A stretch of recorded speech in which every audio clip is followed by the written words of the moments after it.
नमस्कार बच्चों, toppers top में एक बार फिर से स्वागत है। हमने अपने पिछले वीडियो यानी भाग 3 में प्रश्नावली 5.1 के प्रश्न संख्या 10 तक के प्रश्नों को हल किया था। आज हम प्रश्न संख्या 11 से 14 पर विचार करेंगे और उनको हल करेंगे। आइए चलते हैं हम प्रश्न संख्या 11 की तरफ।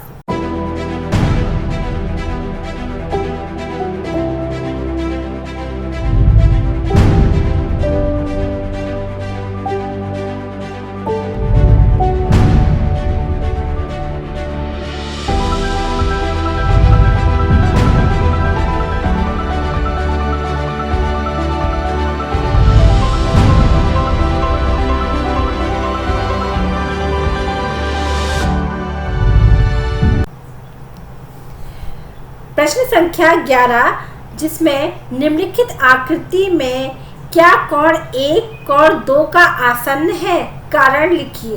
अगर बच्चों यहाँ पर कोण 1 कोण 2 का आसन्न है तो ही यहाँ पर बताना है, अगर नहीं है या फिर है तो उसका एक कारण भी यहाँ पर बताना है।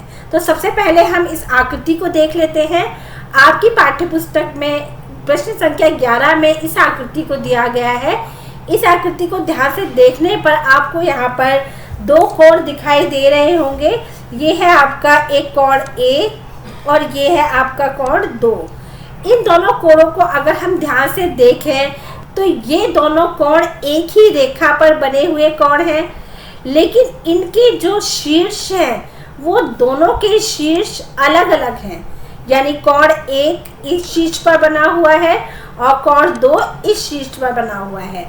जबकि आसन्न कोणों की अगर हम बात करें तो हमने अपने पिछले वीडियो में पढ़ा था कि आसन्न वे कोण होते हैं जिनका एक शीर्ष और एक भुजा जो है वो उभयनिष्ठ हो। इसीलिए हम यहाँ पर 1 और 2 कोणों की बात करें तो ये दोनों आपस में आसन्न कोण नहीं हो सकते। आइए इसे किस प्रकार से लिखेंगे, आइए देख लेते हैं एक बार। सबसे पहले हम लिखेंगे कि कोण 1 और कोण 2 जो है वो आसन्न कोण नहीं है, क्योंकि इन दोनों कोणों के शीर्ष बिंदु अलग अलग बिंदु हैं। यहाँ पर देखिए कोण 1 का शीर्ष बिंदु ये है और कोण 2 का शीर्ष बिंदु ये है। इस प्रकार से बच्चों एक कोण दूसरे का आसन्न कोण नहीं हो सकता। आइए अब प्रश्न संख्या 12 की तरफ चले। तो निम्नलिखित में से प्रत्येक में कोण x, y और z के मान यहाँ पर ज्ञात करने हैं। इस प्रश्न में बच्चों आपको 2 आकृति दी है। इसमें से हम पहली आकृति की तरफ चलते हैं। तो पहली आकृति को अगर आप ध्यान से देखें तो यहाँ पर एक कोण आपको दिया है जो 55 डिग्री का कोण है। उसके अलावा बच्चों आपसे यहाँ पर x, y और z इन तीनों के मानों को पूछा गया है। बच्चों सबसे पहले हम ध्यान देंगे कि यहाँ कोण 55 जो है इसके सम्मुख कोण कौन सा है, x है। क्यों है? क्योंकि यहाँ पर 2 रेखाएं आपस में, एक ये वाली रेखा और ये आपस में एक दूसरे को इस बिंदु पर आकर प्रतिच्छेदित कर रही हैं।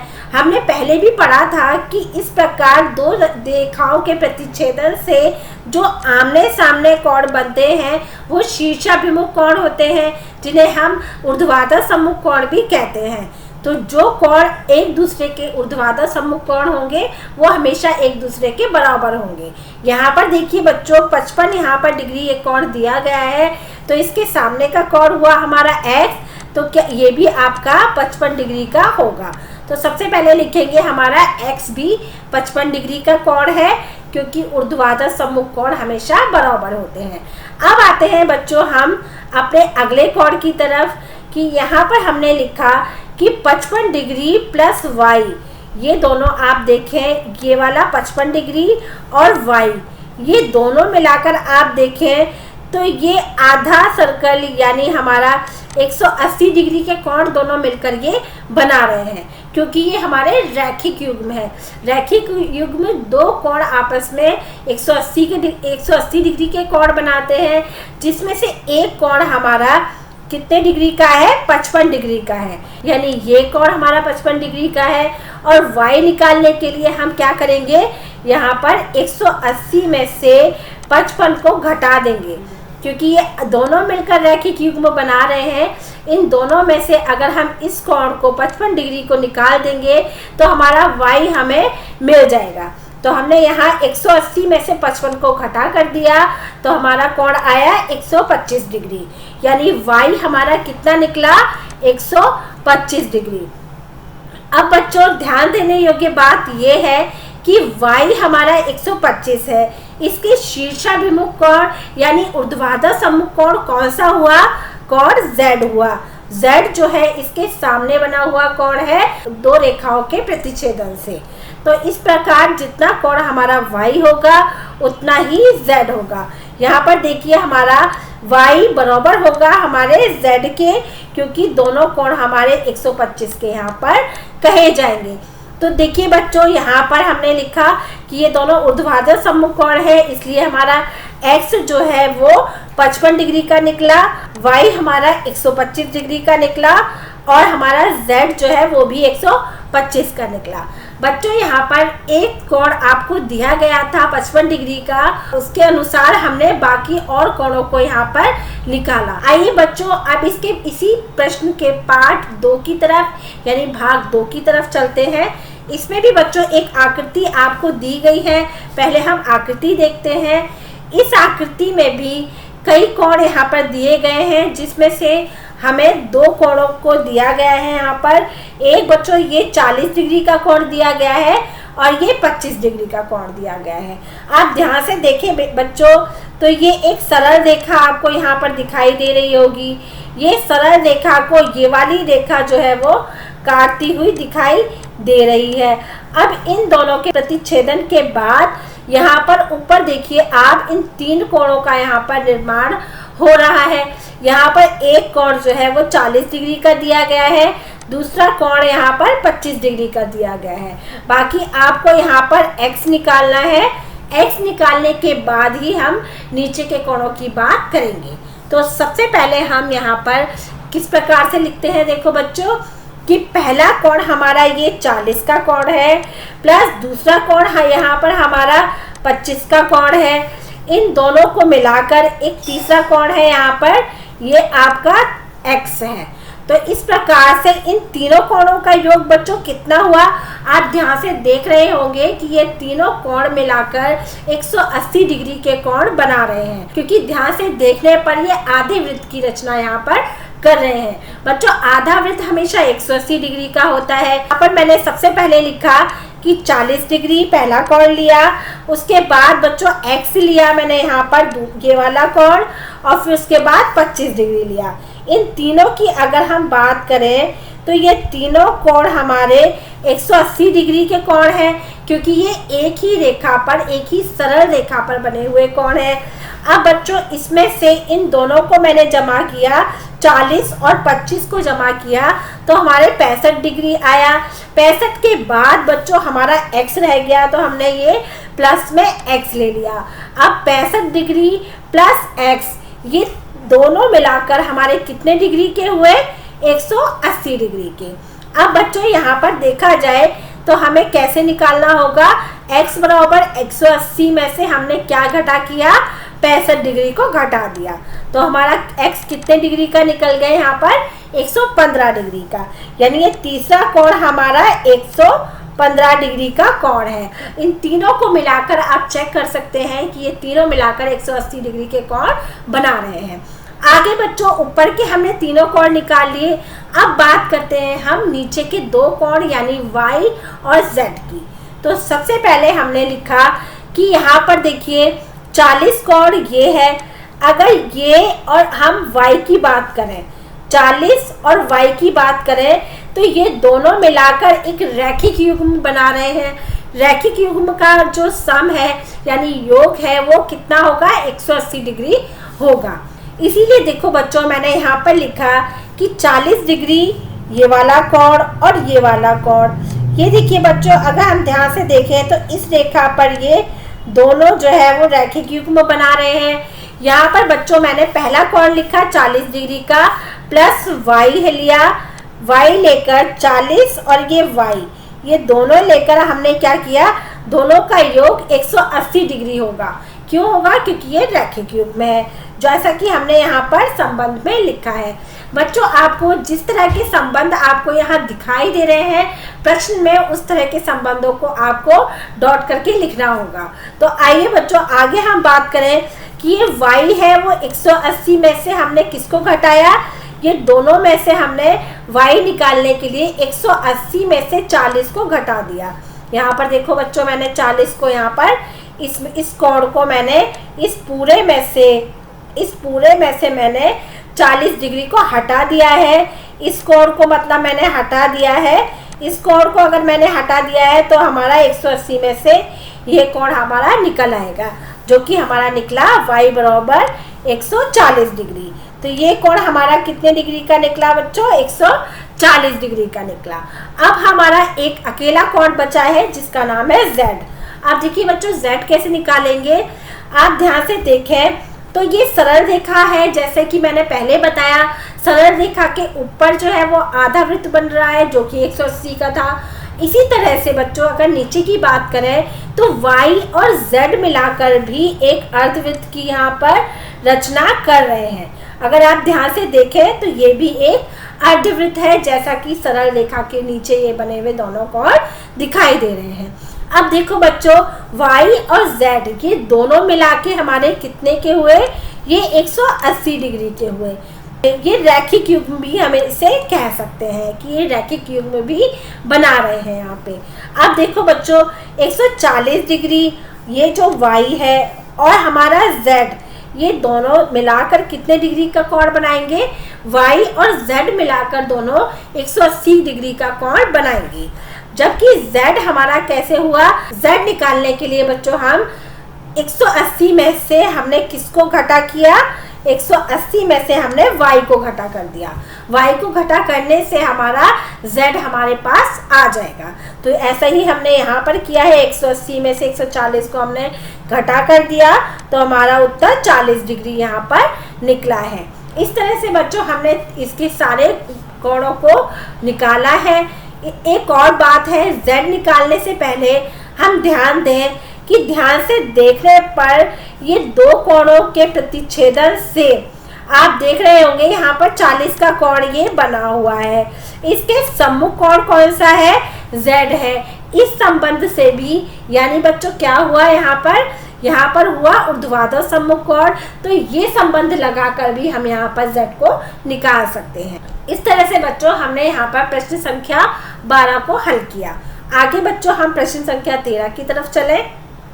आइए बच्चों प्रश्न संख्या 13 की बात करें, जो एक रिक्त स्थान के रूप में आपको यहाँ पर दिया गया है। चलिए आइए इसके पहले पार्ट की तरफ थोड़ा देखते हैं और विचार करते हैं कि यदि दो कोण पूरक हैं तो उसके मापों का योग क्या होगा। बच्चों हमने पूरक कोण की बात अपने पिछले दोनों वीडियो में की थी, तो एक बार उन वीडियो को जरूर देखें। आइए बच्चों अब इस प्रश्न की बात करें, यदि दो कोण पूरक हैं तो उसके मापों का योग कितना होगा। बच्चों पूरक कोणों के मापों का योग 90 डिग्री यहाँ पर होता है, तो हम यहाँ पर लिखेंगे 90 डिग्री। यदि दो कोण संपूरक हैं तो उनके मापों का योग क्या होगा।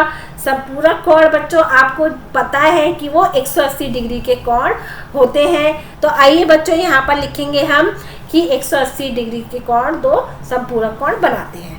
आइए बच्चों प्रश्न 3 यानी हमारे इस तीसरे रिक्त स्थान की बात करें तो रैखिक युग्म बनाने वाले दो कोण होते हैं। यानी रैखिक युग्म जो कोण बनाते हैं वो कैसे कोण होते हैं, वो आपके संपूरक होते हैं, यानी उनके दोनों कोणों का योग 180 डिग्री होता है। आइए चौथे रिक्त स्थान की बात करें तो यदि दो आसन्न कोण संपूरक है तो वे बनाते हैं, दो आसन्न कोण यदि संपूरक होंगे, संपूरक का मतलब 180 डिग्री जो बनाते होंगे, तो वो कैसे कोण होंगे, वो बच्चों आपके रैखिक युग्म होंगे।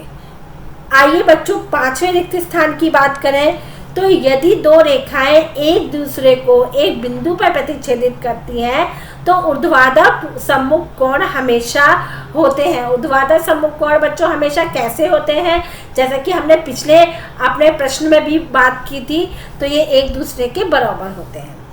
आइए अगले हम रिक्त स्थान की बात करें, यदि दो रेखाएं एक दूसरे को एक बिंदु पर प्रतिच्छेदित करती हैं और यदि ऊर्ध्वाधर सम्मुख कोणों का एक युग्म न्यून कोण है तो ऊर्ध्वाधर सम्मुख कोणों का दूसरा युग्म क्या होगा। बच्चों इस प्रश्न को जरा इस तरह से देखिए, देख सकते हैं हम। ये दो रेखाएं हैं आपकी जो दोनों एक बिंदु पर प्रतिच्छेदित कर रही हैं। अब बच्चों ध्यान से देखिए कि यहाँ पर ये वाला कोण ये वाले कोण के ऊर्ध्वाधर सम्मुख कोण है जो कि न्यून कोण बना रहे हैं दोनों कोण। अगर ये कोण और ये कोण दोनों मिलाकर न्यून कोण बना रहे हैं तो बच्चों ये वाला कोण और ये वाला कोण मिलकर क्या बना रहे हैं, ये अधिक कोण बना रहे हैं। जैसा कि आप यहाँ पर देख सकते हैं कि इन दोनों कोणों को देखें तो ये आपके 90 डिग्री से ऊपर के कोण होंगे। आइए बच्चों अब प्रश्न संख्या 14 की बात करें। तो प्रश्न संख्या 14 में आपको एक आकृति दी गई है और उस आकृति को देखकर आपको इन 5 प्रश्नों के उत्तर यहाँ पर देने होंगे। सबसे पहला भाग देखिए, इसमें कहा गया है कि ऊर्ध्वाधर सम्मुख कोण अधिक कोण, यानी इस आकृति में आपको किस तरह के कोण देखने पड़ेंगे। सबसे पहले ऊर्ध्वाधर सम्मुख कोण हो और अधिक कोण बना रहे हो। तो मैंने आपको पिछले आपकी रिक्त स्थान में भी बताया था कि अधिक कोण वहां होंगे जहां पर दो रेखाओं से ज्यादा स्थान जहां पर खुला हुआ होगा। तो देखिए बच्चों यहाँ पर AOD और BOC ये वाला जगह है, ये वाला कोण और ये वाला कोण, ये आपस में ऊर्ध्वाधर सम्मुख कोण अधिक कोण है। तो सबसे पहले हम लिखेंगे ऊर्ध्वाधर सम्मुख कोण अधिक कोण जो है वो AOD और BOC है। आगे हम पार्ट 2 की तरफ चलते हैं। तो पार्ट 2 में आसन्न पूरक कोणों की बात की गई है। ऐसे दो कोण जो आसन्न हो और पूरक हो, यानी आसन्न होने के बाद उनका योग जो है वो 90 डिग्री का होना चाहिए। तो आइए देखते हैं हम सबसे पहले कि कौन से दो कोण है। तो यहाँ देखिए आप AOB ये वाला कोण, ये कोण की बात करें हम, और कोण AOE यानी इस कोण की बात करें, ये दोनों कोण मिला के हमारे 90 डिग्री का कोण यहाँ पर बना रहे हैं। यानी AOB और AOE ये दोनों ऐसे कोण हैं जो आसन्न है एक दूसरे के और दोनों पूरक कोण भी बना रहे हैं। आगे बच्चों हम तीसरे पार्ट की बात करें तो समान संपूरक कोण, यानी बच्चों दोनों समान होने चाहिए और वो संपूरक कोण बनाने चाहिए। बच्चों यहाँ पर आप देख रहे होंगे कि EO एक खड़ी रेखा है। इस खड़ी रेखा से आप ध्यान से देखें तो दो 90 डिग्री के कोण बन रहे हैं, एक ये और एक ये कोण, ये दोनों 90 डिग्री के बन रहे हैं। तो इस तरह से हम यहाँ पर लिखेंगे कि यहाँ पर BOE ये वाला कोण जो कि मैंने अभी बताया, ये कोण और ये कोण, यानी BOE और DOE ये दोनों कोण हमारे समान संपूरक कोण हैं। संपूरक कोण यानी दोनों 180 का कोण यहाँ पर बना रहे हैं और समान मतलब ये दोनों एक दूसरे से समान है। आइए अब बच्चों फोर्थ पार्ट की बात करें। तो यहाँ पर असमान संपूरक कोणों की बात यहाँ पर की गई है जो आपस में एक दूसरे के बराबर ना हो और दोनों मिलाकर संपूरक कोण बना रहे हो। तो आइए बच्चों सबसे पहले हम बात करेंगे, देखिए यहाँ पर कौन कौन से कोण है। यहाँ पे OE ये वाला कोण और EOC ये वाला कोण, ये दोनों मिला के देखिए संपूरक कोण बना रहे हैं और दोनों ही आपस में बराबर नहीं है। आगे बच्चों देखिए AOD है, यहाँ पर AOD ये वाला बड़ा वाला कोण और इसके अलावा यहाँ पर DOC ये छोटा वाला कोण। तो ये दोनों मिलाकर भी हमारे 180 डिग्री का असमान संपूरक कोण बना रहे हैं। उसके अलावा बच्चों देखो यहाँ पर AOB जो है वो ये वाला कोण और BOC जो है वो ये वाला कोण, ये दोनों भी हमारे असमान और असंपूरक कोण जो है वो बना रहे हैं। आगे बच्चों हम फिफ्थ पार्ट की बात करें तो फिफ्थ पार्ट में देखिए आसन्न कोण जो रैखिक युग्म नहीं बनाते, यानी वो दोनों आसन्न हो और जो रैखिक युग्म ना बनाए। जिनका योग जो है वो 180 डिग्री नहीं होना चाहिए। यहाँ पर बच्चे देखिए, हम सबसे पहले 5th में आसन्न कोण ऐसे जो रैखिक युग्म नहीं बनाते हैं वो है AOB ये वाला कोण, AOB ये वाला कोण हुआ, और AOE जो है वो ये वाला कोण हुआ। ये दोनों कोणों का योग 180 डिग्री नहीं है और दोनों एक दूसरे के आसन्न कोण हैं। इसके अलावा बच्चों देखिए यहाँ पर AOE यानी ये वाला AOE ये वाला कोण हुआ हमारा, ये वाला कोण, और उसके अलावा ये आपका कोण हुआ यहाँ तक AOE और EOD ये वाला कोण हुआ। ये दोनों बच्चों देखिए AOD तक ये दोनों जो है 180 डिग्री नहीं बना रहे हैं और ये दोनों आपस में आसन्न कोण भी हैं। इसके अलावा बच्चों देखिए यहाँ पर EOD हुआ हमारा, जो है हमारा EOD ये वाला कोण हुआ हमारा। उसके अलावा हमारा COD ये वाला कोण हुआ। ये दोनों कोणों की अगर हम बात करें तो इन दोनों का कोण भी 180 डिग्री योग इनका नहीं है और ये भी रैखिक युग्म नहीं बनाते। इस तरह से बच्चों यहाँ पर 3 युग्म यहाँ पर ऐसे दिखाई दे रहे हैं जो रैखिक युग्म नहीं बनाते और फिर भी वो आपस में आसन्न कोणों के युग्म हैं। तो इस तरह से बच्चों हम 14वां प्रश्न यहाँ पर हल करेंगे। बच्चों अभी तक आपने अगर हमारे टेलीग्राम चैनल को ज्वाइन नहीं किया है तो उसे जल्दी से ज्वाइन करें ताकि आपको सारे हमारे वीडियो के नोटिफिकेशन मिलते रहें। बच्चों इन मौखिक प्रश्नों के उत्तर भी आपको हमारे टेलीग्राम चैनल पर मिल जाएंगे। आइए चलते हैं हम प्रश्न संख्या 1 की तरफ। प्रश्न संख्या 1, रेखा और रेखाखंड में अंतर बताइए। इसमें बच्चों आपको रेखा और रेखाखंड में अंतर बताना है। ध्यान से अगर आपने हमारे वीडियो देखे होंगे तो आप बड़ी आसानी से इसका उत्तर जो है वो बता सकते हैं। आइए प्रश्न संख्या 2 की बात करें। क्या 2 समकोण जो है वो संपूरक हो सकते हैं? 1 या 2 शब्दों में इसका उत्तर आपको यहाँ पर देना है। आइए बच्चों अब प्रश्न संख्या 3 की बात करें। क्या 2 अधिक कोण जो है वो आसन्न कोण हो सकते हैं? तो इसको भी फटाफट आप लिखिए।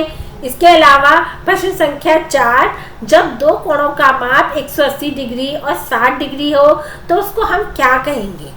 ये भी बच्चों आपको उन कोणों के नाम यहाँ पर आपको लिखने हैं। प्रश्न संख्या 5, जब 2 कोणों का माप 45 डिग्री और 45 डिग्री हो, यानी पहले कोण का माप भी 45 है और दूसरे कोण का माप भी यहाँ पर 45 डिग्री हो, तो ऐसे कोणों को हम क्या कहेंगे? इस तरह से बच्चों इन 5 प्रश्नों के उत्तर आप जल्दी से इसको हल कीजिए और हमारे कमेंट बॉक्स पर इसके उत्तर अवश्य लिखें। वीडियो अच्छा लगा तो लाइक ज़रूर कीजिए और हमारे चैनल को सब्सक्राइब करना ना भूलें। इस वीडियो में बस इतना ही। आगे की वीडियो के साथ फिर मिलेंगे, तब तक के लिए धन्यवाद।